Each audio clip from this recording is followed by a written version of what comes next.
Ancient humans did not spend every waking second trying not to die. That is the first thing to fix. Because the version most people carry in their heads is a species made entirely of hunger, fear, cold, and emergency. A world where every day was just finding food, avoiding predators, and hoping winter did not kill everyone before spring. And yes, prehistoric life was brutally hard. But if ancient humans had been nothing except survival machines, they probably would not have survived at all. They needed something else. They needed reasons to stay close to each other after the hunt. They needed ways to calm children at night. They needed rituals that made grief bearable, boredom tolerable, and fear manageable.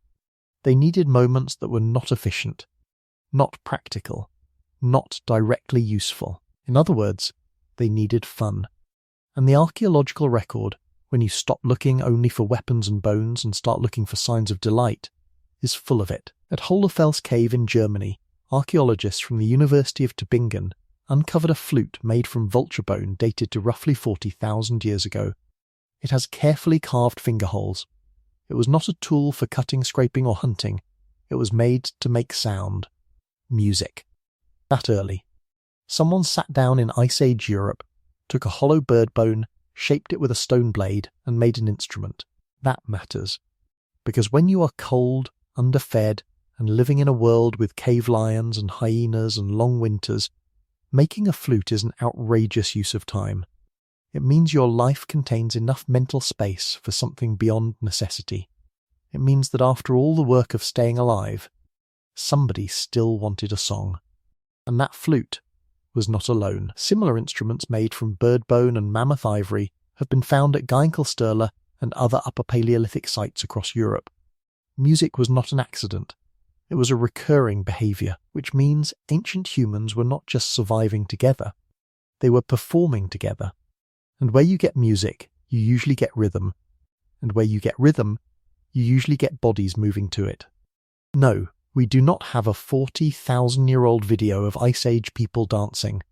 But we do have enough anthropology, enough neuroscience, and enough archaeology to know what rhythm does to groups. It synchronizes breathing. It synchronizes movement. It reduces stress. It creates cohesion. It tells the nervous system for a little while that you are not alone. That was not luxury. That was survival technology disguised as pleasure. The second answer is decoration.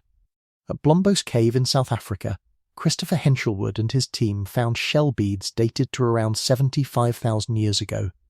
Not one or two, but enough to show pattern. They had been pierced, worn, and in some cases rubbed with ochre. These were not useful objects in the narrow survival sense. They did not cut meat. They did not make fire. They did not kill animals. They were worn. Ancient humans decorated themselves. And not just with shells.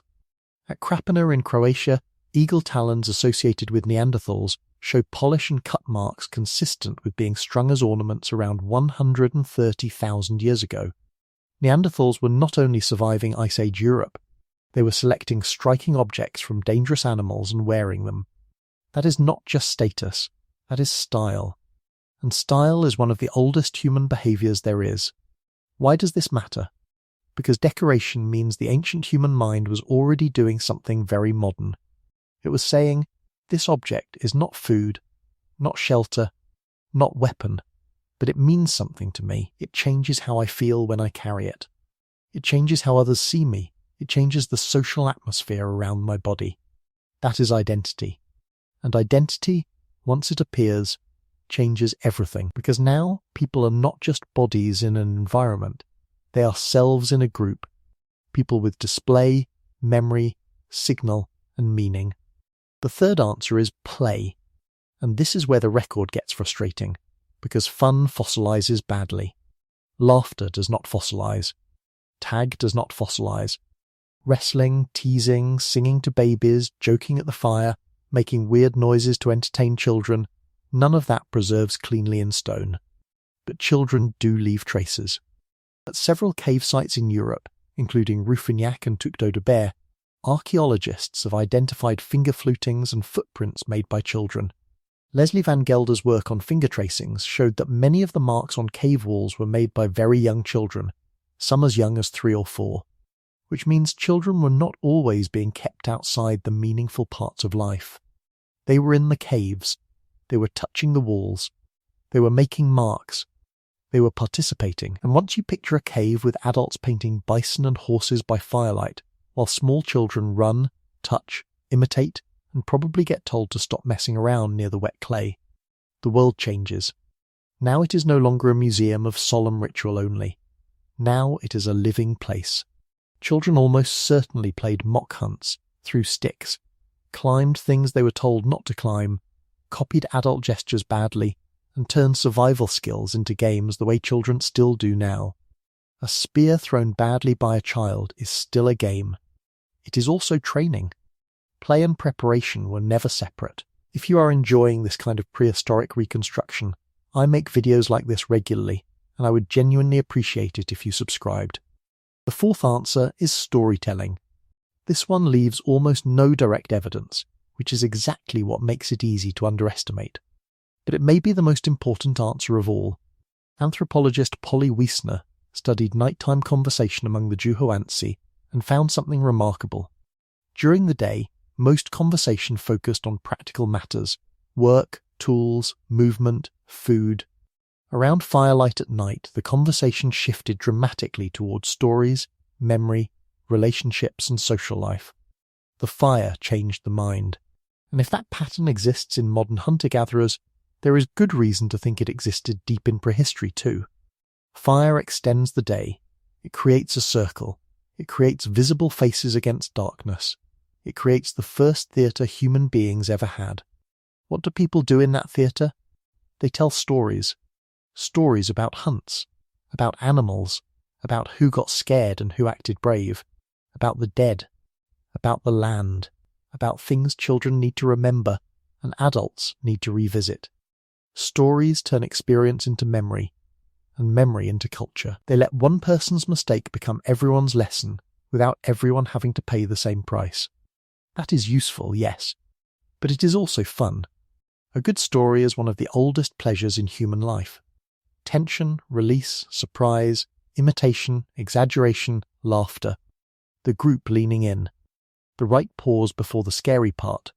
The child hearing the same story for the 20th time and still wanting it again. That is not modern. That is human. The fifth answer is probably the one most people least expect. Ancient humans enjoyed beauty. Not beauty in the abstract museum sense. Beauty in the immediate embodied sense. The red of ochre on skin. The shine of shell beads. The rhythm of a flute in a cave. The movement of flame on rock walls. The line of an animal drawn correctly.